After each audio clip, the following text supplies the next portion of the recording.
হোজাই সাহিত্য সভা ভৱনত গোৰ্খা মহিলা ঐক্য মঞ্চৰ উদ্যোগত উদযাপন কৰা হয় তীজ মহোৎসৱ।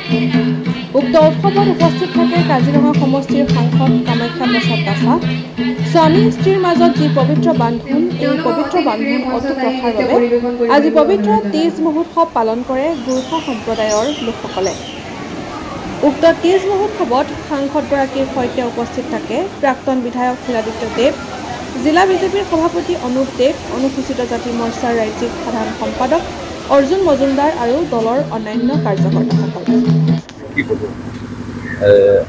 আজি আমাৰ উজাই অৱস্থিত সাহিত্য সভা ভৱনত উজাই আমাৰ গোৰ্খা সমাজে, মহিলা সমাজে আজি তীজ কাৰ্যক্ৰম কৰিছে আৰু ইয়াতে আমি আহি দেখিলোঁ প্ৰায় 250-300 মাতৃসকল আছে।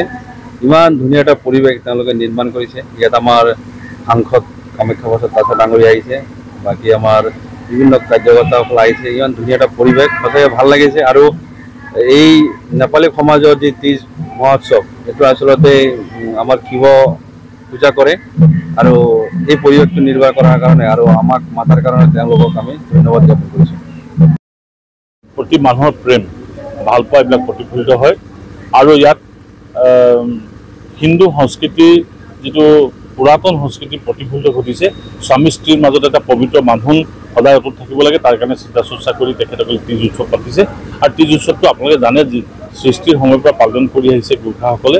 কেৱল গোৰ্খা সমাজতে নহয়, প্ৰতিটো সমাজত এনেধৰণৰ চিন্তা চৰ্চাবিলাকৰ দৰকাৰ আছে।